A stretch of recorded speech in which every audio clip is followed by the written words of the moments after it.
ముఖ్యమంత్రి జగన్మోహన్ రెడ్డి కొత్తగా భూ హక్కు చట్టం తెచ్చాడు. సిటీల్లో కూడా పెద్ద పెద్ద హౌసులు కానీ ఇల్లు కానీ వాటి మీద కూడా ఒక చట్టం తీసుకురావడం జరిగింది.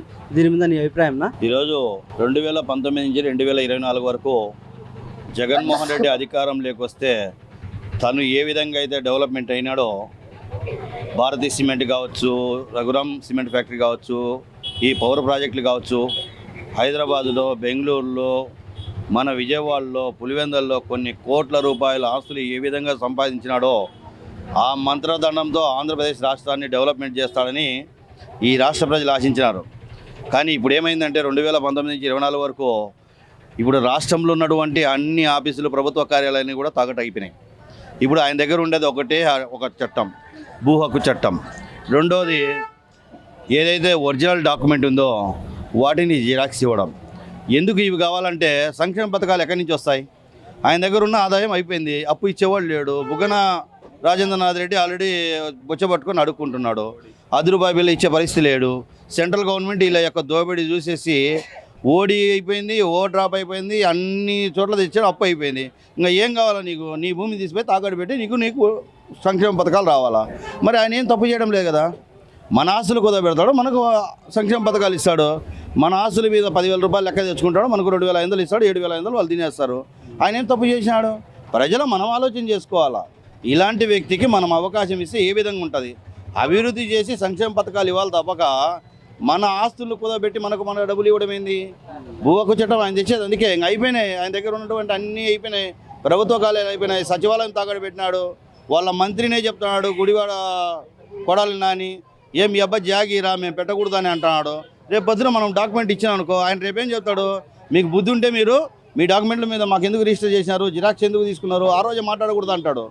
ఈరోజు మనం మాట్లాడలేకపోయినా అనుకో, మన గొంతు లేదనుకో, ఆయనకి ఇచ్చేసినట్టే ఒరిజినల్ డాక్యుమెంట్ అప్పు పెడతాడు, తీసుకొని వస్తాడు, మళ్ళీ మనకు 4 ఏళ్ళు 3 ఏళ్ళు సంక్షేమ పథకాలు తెస్తాడు.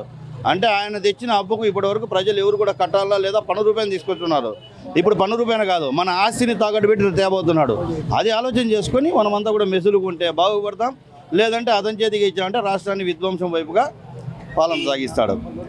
ఇప్పుడు జగన్మోహన్ రెడ్డి బస్సు యాత్ర బహిరంగ సభల్లో నేను స్వచ్ఛందంగా పరిపూర్ణమైన పరిపాలన అందించాను, కూటమి వస్తుంది జాగ్రత్త, ప్రజలు మీరే తిప్పికొట్టునని ఏడుస్తా చెప్తున్నాడు, అక్కలారా మల్లారా అని.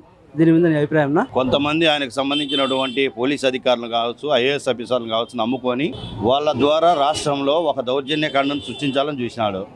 ఈరోజు ఎలక్షన్ ఆఫీసర్ కఠినమైన చర్యలు తీసుకుంటుంది. ఒక చిన్న రాయి ఈ మధ్యనే మనం చూసినాం, చంద్రబాబు నాయుడు మీద మన పెద్దిరెడ్డి రామచంద్రారెడ్డి కాన్స్టిట్యూషన్కి వెళ్ళినప్పుడు రాళ్లదాడి చేసినాడు. ఈ రాష్ట్రాన్ని 14 సంవత్సరాలు పరిపాలన చేసిన అధికారంలో ఉన్న ముఖ్యమంత్రి, 14 సంవత్సరాల ప్రతిపక్ష నాయకుడు, 40 సంవత్సరాలు సుదీర్ఘ అనుభవం ఉన్నటువంటి వ్యక్తి మీద దాడి జరిగితే అక్కడ ఎస్పీ చంద్రబాబు నాయుడు మీద కేసు పెడతా అన్నాడు. దాడి జరిగింది చంద్రబాబు నాయుడు మీద, దాడి చేసింది వైఎస్ఆర్సీపీ కార్యకర్తలు, కానీ దాడి చేసిన వ్యక్తుల మీద కాదు. నువ్వు ఎందుకు వచ్చినావు ఇక్కడ? నీ రూట్ మ్యాప్ అక్కడ ఉంది, ఆయన రూట్ మ్యాప్ ప్రకారమే పోతున్నారు. ఆ పోయేదారులు కూడా అడ్డగించి ఆయన మీద దాడి చేయాలని ప్రయత్నం చేశాడు. ఆ రోజు డీజీపీ అన్న మాటలు ఈ రాష్ట్ర ప్రజలు ఎవరు కూడా మర్చిపోలే. ఆయన చెప్పింది ఏంటంటే ప్రజల్లో ఒక విధమైనటువంటి కోపంతో తెలుగుదేశం పార్టీ మీద నుండి రాళ్లదాడి చేసినారు. ఒక ప్రతిపక్ష నాయకుడి మీద దాడి జరిగినప్పుడు తక్షణమే ఎంక్వైరీకి ఇచ్చి ఎవరు దానికి బాధితులో వాళ్ళపైన కఠిన చర్యలు తీసుకోవాల్సిన డీజీపీ తన అసమర్థతను కప్పిపుచ్చుకొని ఈరోజు ముఖ్యమంత్రి మీద ఒక రాయి, గులకరాయి, చిన్నది ఏదో రాయి ఇక్కడ బెచ్చ అయింది. ఆ బెచ్చ ఎక్కడైనా చిక్కాలి కదా. ఇప్పుడు నన్ను సుదీర్ఘంగా ఎవరన్నా రాయితో కొడితే నాకు దగ్గర కింద పడిపోతుంది, నాకు దగ్గర ఈయన కన్నుపోవడం ఏంది? ఈయన ముఖ్యమంత్రి, అక్కడున్న వెల్లంపల్లి శ్రీనివాసులు, బోండా ఉమామహేశ్వరరావు అనేటటువంటి వ్యక్తికి అక్కడ గ్రాఫ్ బాగా పెరిగింది. విజయవాడలో 2 కాన్స్టిట్యూషన్ కూడా ఓడిపోబోతున్నారు. రాష్ట్రంలో తెలుగుదేశం పార్టీ హవా వీస్తుంది, వైఎస్ఆర్సీపీ పతనం కాబోతుంది. దీన్ని గుర్తించిన ముఖ్యమంత్రి 2019లో ఏదైతే డ్రామా అన్నాడో కోడికత్తి ఇక్కడ చేతికి పొడిపించుకొని ఆ రోజు నమ్మినారు అందరూ. ఇప్పుడు ఆయన గులకరాయి డ్రామా అన్నా ఇంకొకటి నాటు బాంబులు చేసినా కూడా ప్రజలు ఎవరు నమ్మరు. ఆయనలో ఇప్పుడు నిరాశ నిస్పృహలు చోటు చేసుకున్నాయి. నిన్నటిదాకా సిద్ధమని సవాల్ చేసిన వ్యక్తి ఈరోజు ఎట్లా మారిపోతుంది వ్యవస్థ అంటున్నాడు. ఏంటి, ఎందుకు మారిపోయింది నీకు వ్యవస్థ? నువ్వు అంటున్నావు కదా 100% సంక్షేమ పథకాలు అందించినావని. ఏ సంక్షేమం అందించినావు? చంద్రబాబు నాయుడు 2,000 రూపాయలు ఉన్నటువంటి సంక్షేమ పథకాన్ని, ఈ యొక్క పేదలకు పెన్షన్ని 3,000 రూపాయలు చేస్తానని 2019లో హామీ ఇచ్చాడు. నువ్వేం చేసినావు? నేను వస్తానే అన్నావు. ఉద్యోగులకు బీఆర్సీ ఇస్తా అన్నావు. ఉద్యోగస్తులకు ఈ నెలకు జీతం ఇస్తున్నావా? టెన్షన్గా వాళ్ళ జీతనీయులే, వాళ్ళ రిటైర్మెంట్ డబ్బులు ఇవ్వడంలే. ప్రజలు, ఉద్యోగులు, వ్యాపారులు అన్ని వర్గాలు నాశనం అయిపోయినాయి. యువతకు ఈరోజు నువ్వు ఏమి ఇచ్చావు? వాళ్ళు ఎంఏ, ఎంఎస్సి, బిఏ, బీఈడి చదువుకున్నటువంటి పిల్లల్ని తీసుకొని వచ్చి 5,000 రూపాయలకి ఈరోజు మన దగ్గర వాచ్మెన్ పనిచేయాలన్నా కూడా 15,000 రూపాయల డబ్బులు తక్కువ తీసుకోడు. కానీ ఈ ముఖ్యమంత్రి 5,000 రూపాయలకు 2 లక్షల మందిని బానిసలుగా చేసుకున్నాడు. అలాగే యువతకు చదువుకున్న విద్యార్థులకు మెగా డిఎస్సి ప్రతి జనవరికి జాబ్ క్యాలెండర్ విడుదల చేసి కొన్ని లక్షల ఉద్యోగాలు ఇస్తున్నావు. పాపం అందరు పిల్లలు నమ్ముకున్నారు. ఏదంటే యువకుడు ఈయన దగ్గర టెక్నాలజీ ఉందని. కానీ ఆయన మంత్రదండం ఆగిపోయింది, అభివృద్ధి ఆగిపోయింది. ఆయన అడుగుపెట్టిన మొదటి రోజే విధ్వంసం నుండి మొదలుపెట్టినాడు పరిపాలన. మనం చూసాం ప్రజావేదిక.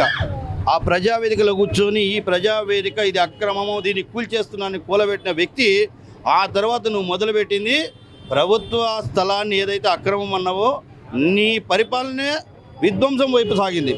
గుర్తుపెట్టుకోండి, ఒక మంచివాడు పరిపాలన ఏదైనా ఒక బిల్డింగ్ కట్టి కొన్ని కోట్ల రూపాయలు ప్రభుత్వ ధనంతో కట్టినారు. నీకు అది ఉపయోగం లేకపోతే దాన్ని ఇంకొక దానికి డెవలప్మెంట్కి వాడుకోకుండా దాన్ని కూల్చేసినావు. నీ ప్రభుత్వం కూలిపోయేదానికి ఆనాడు నువ్వు కూల్చిన ప్రజావేదిక ఈనాడు నీ ప్రభుత్వ పతనానికి నాంది కాబోతుంది అని చెప్పేసి మేము హెచ్చరిస్తాం. కడప నియోజకవర్గంలో మొట్టమొదటిసారిగా టీడీపీ అధిష్టానం ఒక మహిళకు టికెట్ కేటాయించింది, ఎమ్మెల్యే టికెట్. ఏమో గెలుస్తుందంటవా?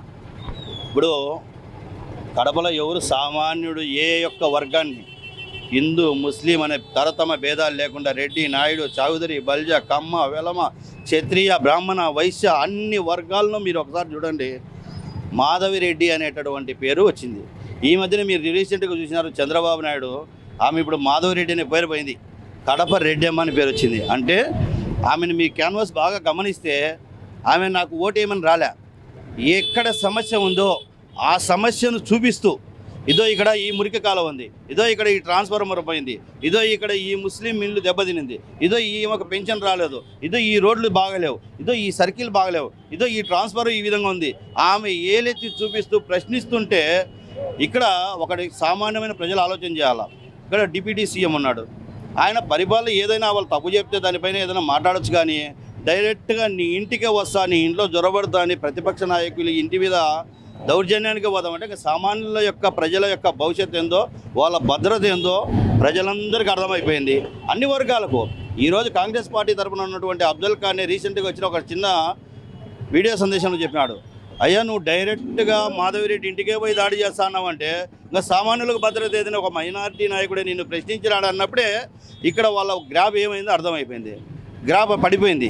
ఆయన ఇప్పుడు మళ్ళీ మత రాజకీయాన్ని మొదలు పెడుతున్నాడు. ఎన్ని విధాలుగా తపస్సులు చేసినా ఇక్కడ దాదాపుగా 35,000 ఓట్ల మెజారిటీతో మాధవిరెడ్డి గారిని తెలుగుదేశం పార్టీ అభ్యర్థిగా గెలిపించబోతున్నారు ప్రజలని మేము సవినయంగా తెలియజేస్తున్నాం.